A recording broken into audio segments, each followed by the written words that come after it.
안녕하세요. 스테데드 통계연구소 소장 이일현입니다. 오늘은 통계 분석 결과 그 속 숨겨진 이야기, 회귀 분석 세 번째 시간으로 빚값의 비밀에 대해서 살펴보도록 하겠습니다. 지난 시간에 빚값에 대한 이야기를 몇 가지 살펴봤는데요. 오늘은 또 다른 이야기로 빚값에 대한 이야기를 좀 더 살펴보도록 하겠습니다. 일반적으로 회귀 분석을 하게 되면 다음과 같은 결과가 나오게 됩니다. 이 결과들을 살펴보면 빚값이 있고요.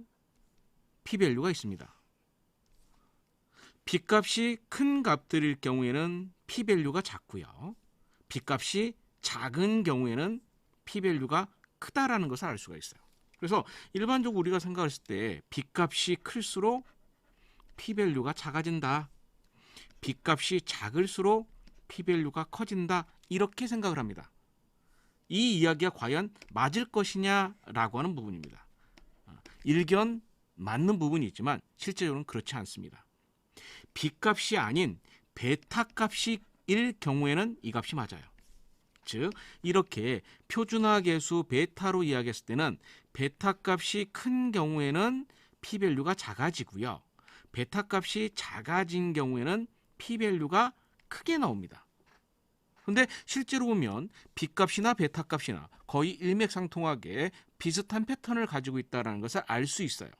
그런데 실제 경우에도 이렇게 나올 거냐라는 것이에요. 일반적으로 설문지로 리커드형 척도로 5점 척도나 또는 7점 척도 또는 4점 척도 상관이 없습니다.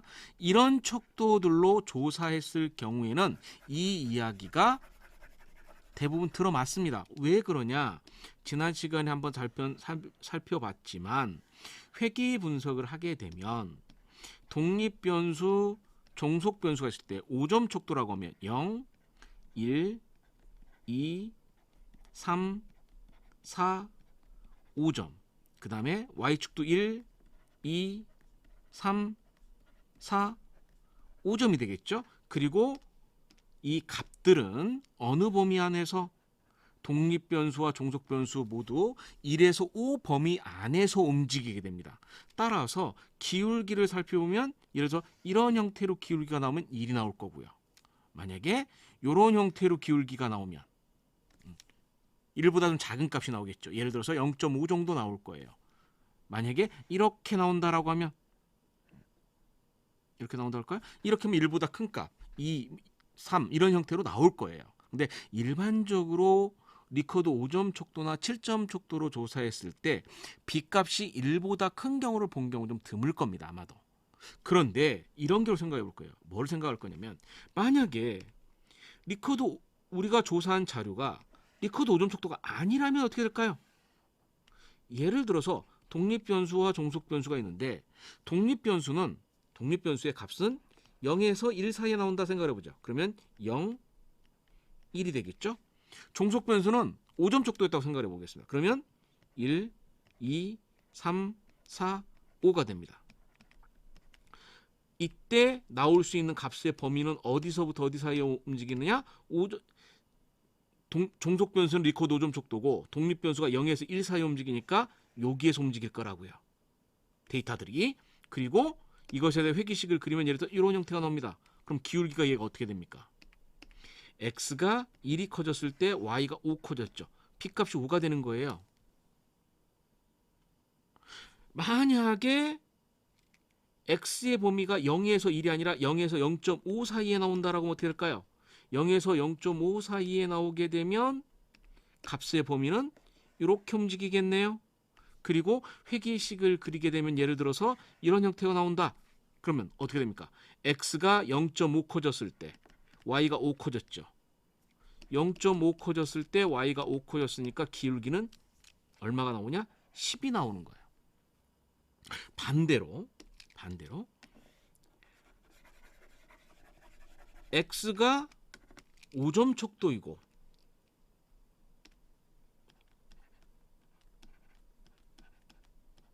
y값이 0에서 1 사이에 움직인다라고 생각을 해주면 y값이 0에서 1 사이에 움직인다. 이렇게 되겠죠? 데이터 나올 수 있는 범위는 x는 5점 척도니까 1에서 5 나오고 y는 0에서 1 사이에 나오는 값이다라고 생각을 하면 여기 범위에 나올 거예요. 그럼 기울기를 따져보면 예를 들어서 이런 형태의 기울기가 나올 거다.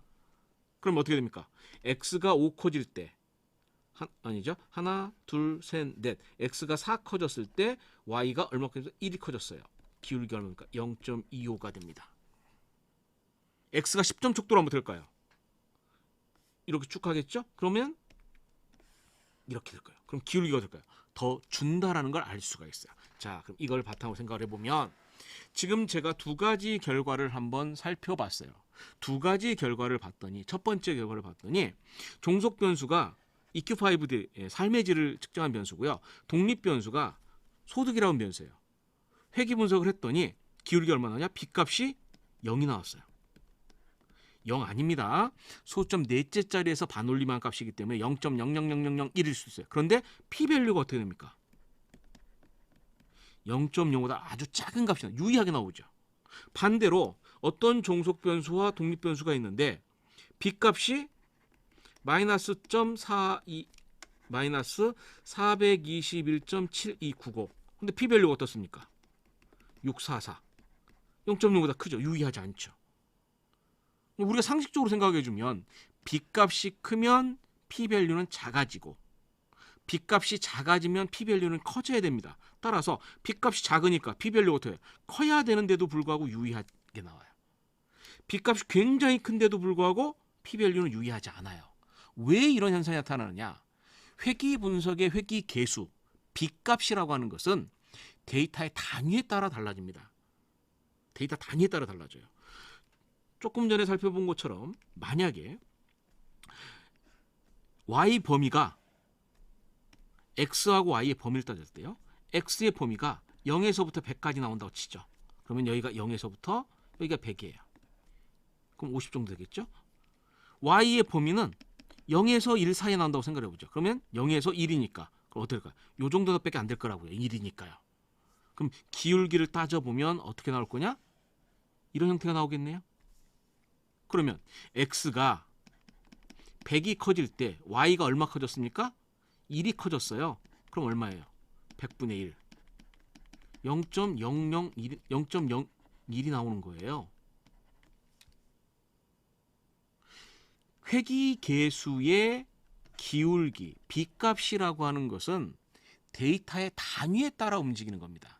따라서 리커드 5점 촉도인 경우 또는 7점 촉도로 동시에 조사된 자료인 경우에는 우리가 생각할 수 있는 이런 범위 내에서 나오는 게 일견 맞아요. 하지만 소득과 같은 변수가 있다라고 하는 경우에는 달라질 수 있다라는 얘기입니다. 자, 그래서 데이터를 한번 살펴보도록 하겠습니다. 지금 이 데이터는 소득이라는 변수와 EQ5D라는 변수예요. 그러면 소득이라는 변수는 연소득 300만 원. 이렇게 100만 원 단위로 측정했다고 생각해 보죠. 그럼 300만 원, 뭐 1억, 1억 2천 이렇게 나오겠네요. 근데 EQ5들은 1에서 0에서 1점 사이에 나옵니다. 자, 그러면 그래프를 한번 그려볼까요? 산점도 그래프를 그려보면 단순 산점도에 가서 독립변수 X축에다가 소득, Y축에다가 EQ5들을 해서 그래프를 그려주면 이런 형태가 나옵니다. 어떻게 됩니까? 지금 데이터의 단위가 여기는 1에서 2만까지 나와 있고 여기는 0에서 1까지로 실제 나왔지만 실제 그래프를 그리면 어떻게 되느냐? 0에서 1 사이 나오니까 어디에? 이렇게 나올 거라고요. 사실은. 그래서 실제로 데이터들은 어디? 요 범위 안에 움직이는 거예요. 요 범위 안에. 다만 그래프를 그릴 때 요 그래프를 그려주면 안 보이기 때문에 이렇게 크게 나왔을 뿐이에요. 그러면 회귀 분석을 해보죠.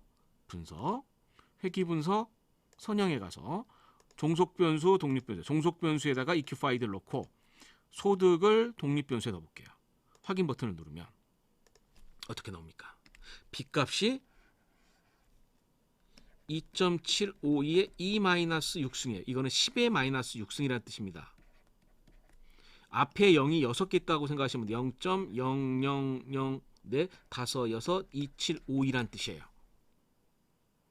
X의 단위가 소득으로 굉장히 크고 Y의 단위가 EQ5 0에서 1 사이에 나오기 때문에 X가 아무리 커져도 Y의 커지는 폭이 이만큼 나올 수가 없는 거죠. 그래서 기울기는 거의 0에 가까운 형태로 나오게 됩니다. 그런데 제가 여기서 무엇을 해볼 거냐? 이렇게 한번 해볼게요.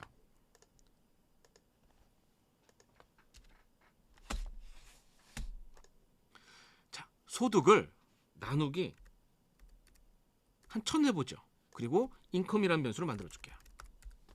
소득을 확인 해주면 이런 변수가 만들어졌어요. 즉 300만 원이 얼마가 됩니까? 0.3이 되는 거죠. 그럼 단위는 1000만 원이 되는 거죠. 이렇게 바뀌었습니다. 이 상태로 회귀 분석을 하는데 소득 대신에 인컴을 집어넣습니다. 확인 버튼 눌러요. 그리고 나서 결과를 각각 비교를 해보도록 할게요. 결과를 비교를 해보면 위에 있는 것은 원래 소득으로 놓은 거고요. 밑에 거는 소득을 나누기 1000한 거예요. RGO 값이 027 동일하고 수정된 RGO 값이 025로 동일합니다. 아노바 테이블도 소득을 한 경우와 이거 하나가 빠졌네요. 잠시만요. 아노바 테이블도 이렇게 소득으로 측정한 결과가 나누기 10으로 한 걸 따져보면 14.627 값이 동일하다는 걸 알 수 있어요. 모든 게 동일하다. 그런데 개수값을 보면 개수값이 요 값이 어떻게 됩니까? 요 값이 달라졌죠. 왜 달라지느냐? 기울기가 지금 아까는 이렇게 X축이었지만 지금은 나누기 1000을 했으니까 이만큼으로 줄겠죠. 그러면 원래 단위로 따지면 이렇게 나왔던 기울기가 여기로 따지면 이런 형태로 나와야 되니까 B값이 어떻게 됩니까? 조금 더 커지는 거죠. 그리고 요 값은 실제로 더블 클릭해서 값을 보면 어떻게 됩니까? 0.002752 동일하죠. 값은. 그리고 T값도 3.824 동일하다는 걸 알 수가 있어요.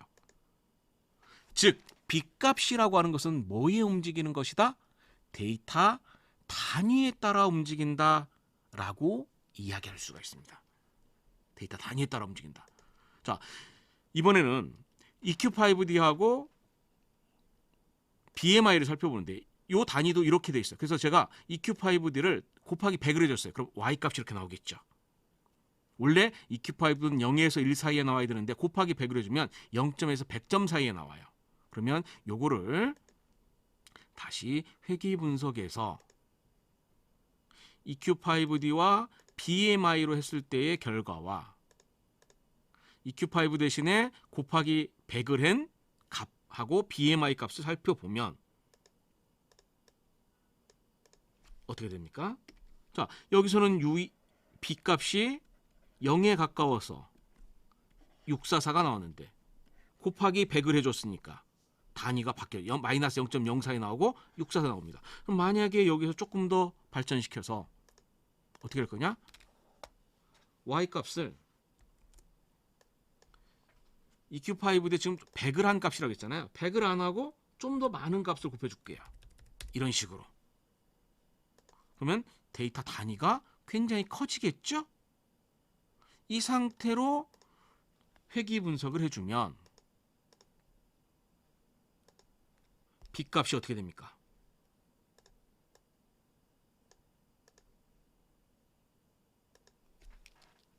원단위 Y값을 EQ5D로 놨을 때 여기에다가 곱하기 100을 했을 때 여기는 EQ5D 곱하기 만을 했나요?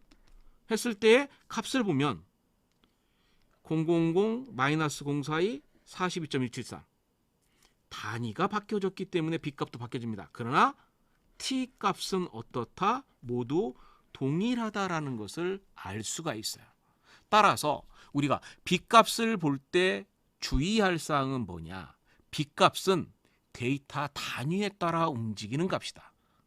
그래서 X라는 독립변수의 단위와 Y의 종속변수의 단위에 따라서 B값은 결정이 난다라고 생각하시면 돼요. 그래서 B값 자체만 보고 B값이 크거나 작다라고 해서 유의하다, 유의하지 않다라고 판정하면 안 된다라고 하는 것입니다.